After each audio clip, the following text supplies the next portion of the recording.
Hello, everyone, and welcome to my Story, My Strength challenge. This challenge was something that I created for myself for the parts of me that needed to speak, needed to heal, and needed to reclaim my power out loud. But every day that I show up, I also do this for you. I want to do this for anyone who's ever felt silence, who's been minimized, or told that their pain didn't matter. Healing is not a straight line. Healing is gritty, painful, and relentless, but it's also real and possible, and is yours to claim.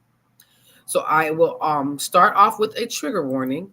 This episode includes descriptions of attempted sexual assault, physical violence, stalking, emotional abuse, and other stuff too. Anything that's in there, please take care of yourself, of yourself. If this feels like it's too much today, pause because your safety is going to always come first, okay? So when I was a homeless teen, I learned that there was a lot of monsters in the world, especially ones who preyed on the weak, the vulnerable, and the innocent. But this was also a moment that I realized that I was able to fight, and I was able to fight for myself and not allow myself to be violated. I had at this time I ran away from home. I was staying with someone who I thought was a friend, and the funny thing is, it's the same girl who you've heard me speak about before, who put me out after my son passed away. This is how long I've known her, because I was 14 or 13 years old. And I would learn later that she was never a friend. While I was there, she kept trying to push me into situations with random guys. She would like have him come over, have him sit on my lap, trying to kiss me, and I'm like, no, no, no, just no, basically. And I thought I was being clear. I thought I was safe. One night she woke up in about maybe 10 or 11 o'clock, woke me up saying that she was leaving, and I could either stay with her, stay at home at her house, or I could go with her. And her mom was a nurse, so she worked like long shifts. She was gone sometimes for days, and she never questioned anything at all. Like, why was I at her house? Anything. She just came and went. But I didn't want her questioning me, like, why are you here? My daughter's not. So I went with her daughter.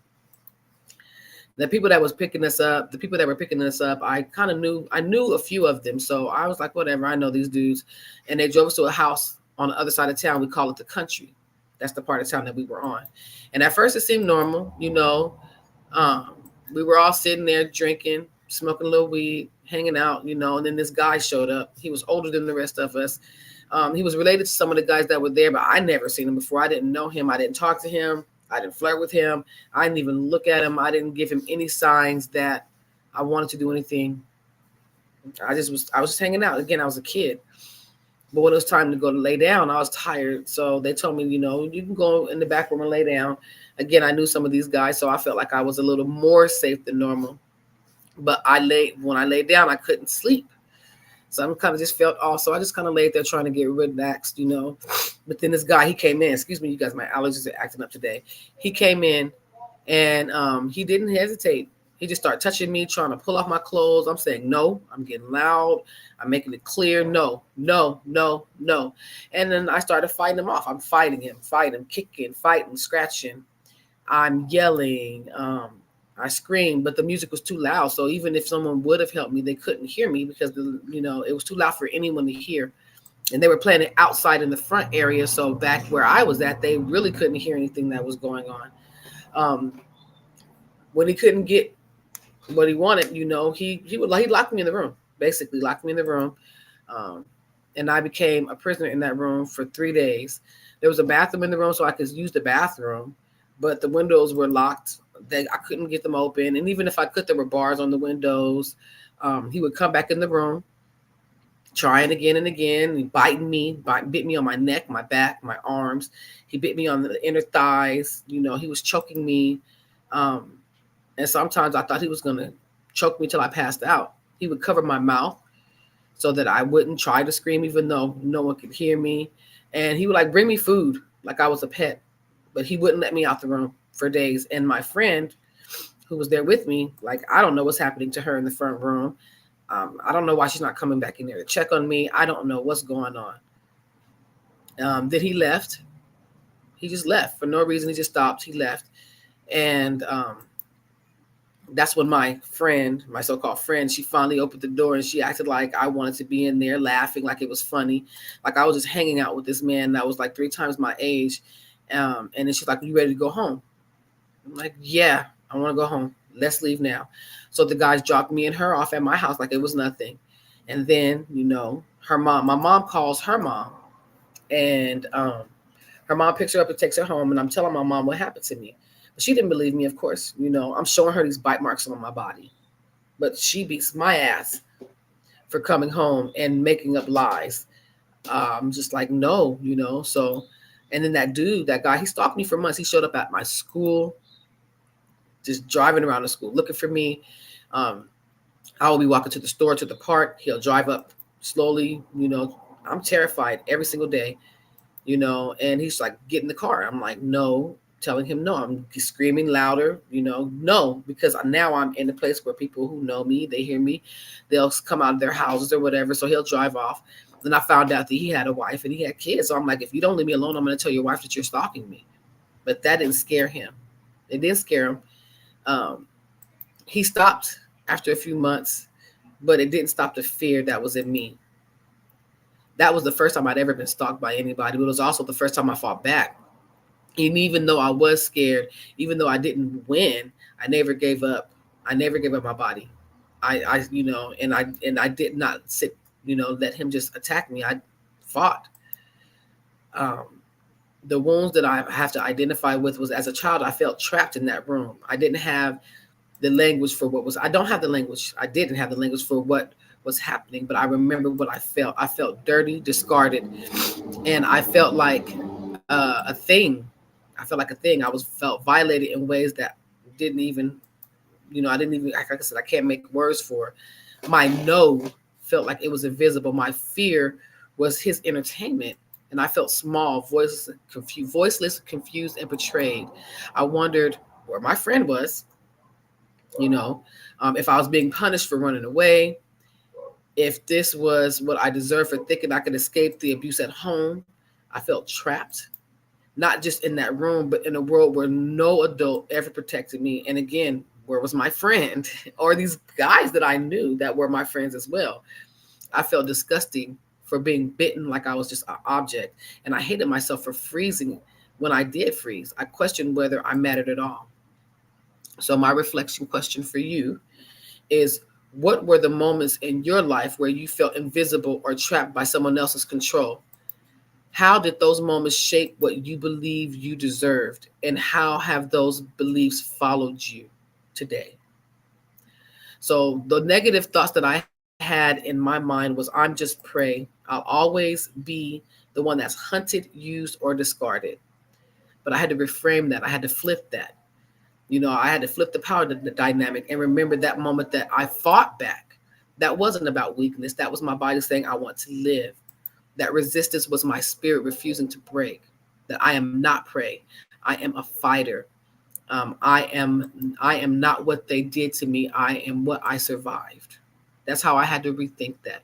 And the affirmation that I have for myself is, I am not defined by fear or the people who tried to silence me.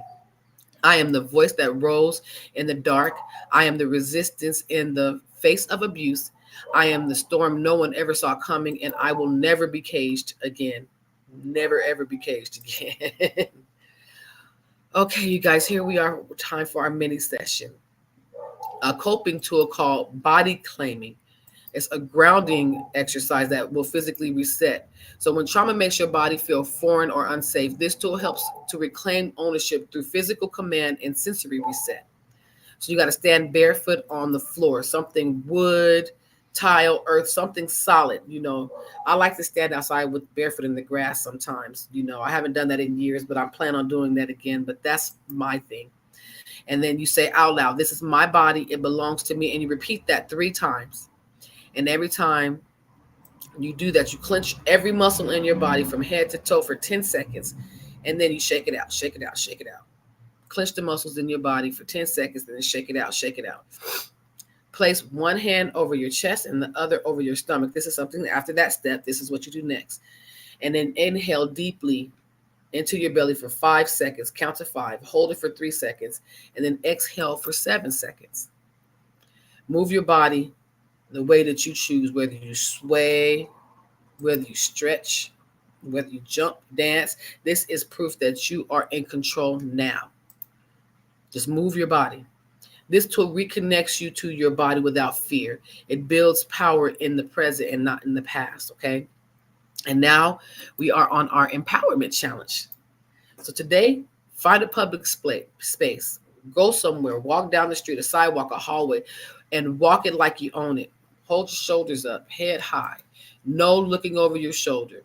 No shrinking. Let your walk say that I dare you to underestimate me. Then take a picture or a video of yourself after, not for anyone else, just for you. Just for you to capture the image of your power in motion. And let this moment remind you that you don't need permission to take up space. Okay, this world is for all of us to live happily and in peace. Now we are on our survivor spotlight. Miss Ayanna Pressley.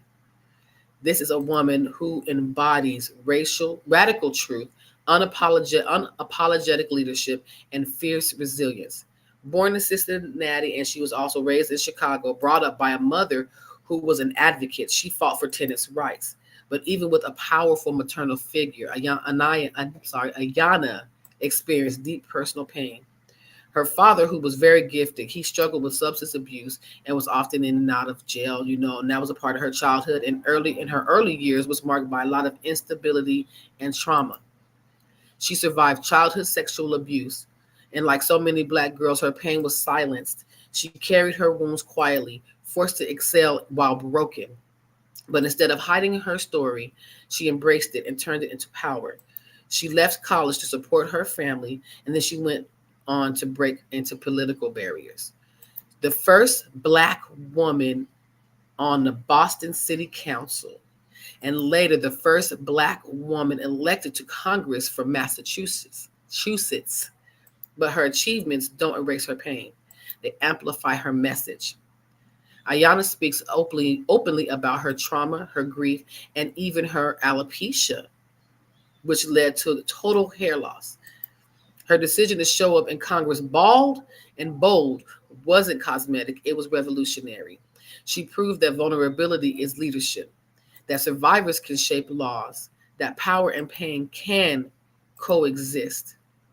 So we honor you, Miss Ayanna, to the Congresswoman, Ayanna Pressley. Thank you so much for refusing to hide, for speaking not as a polished politician, but as a real survivor who never stopped fighting.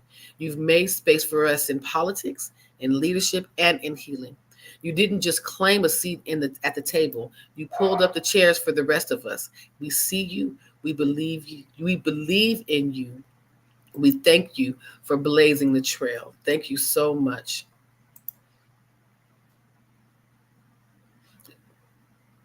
Okay. Oh, I'm sorry. So thank you so much for tuning in today, 26 of My Story, My Strength Challenge. If this spoke to you in some way, if this message moved you, share it. If it reminded you of your own strength, hold on to it. And if you're still sitting in the middle of your fight, don't give up. Please, you're not alone. Please don't forget to subscribe to Empowered Voices Fighting Strength and Survivors so that you can keep up with my daily challenge. Or you can also see me on Twitch. So you can watch me on those two platforms and hear my story every day and every week, every Friday, 7 p.m. Central Standard Time. You can see not only my story, but story of other survivors on Insights of a Survivor to get more inspiration. And on Thursday, no, I'm sorry, it's now Sundays at 6 p.m. Eastern Standard Time. You can hang out with my sis, Coach Kiss, on the Kiss Corner, where she shares some powerful tools, some powerful stories, and her uplifting story to help guide you guys. And this Saturday, I'm going to be collaborating with Mr. All Love. Yes, sir, Mr. All Love on Real and Raw on our channel every Saturday, the last Saturday of the month, where we discuss real and raw topics. And this week we will be having special guest lady poet Amanda Harris, who's going to talk about her sexual assault and how she overcame trafficking and how she's dealing with depression even to this day, and how she overcomes her trauma. So there's so much. So please subscribe to this channel so that you won't miss out on anything anything. And there's going to be more to come. It's not stopping there. So just remember, your story doesn't end in pain. It begins in power. And I will see you tomorrow for day 27. Heard you looking for a hero. Well, look up. No more running from the bad guy. I'ma stare him in the eye like, what's up? I know the journey got hard for a minute, but I ain't giving this up. Yeah, I got the heart of a champion. If I get knocked down, I keep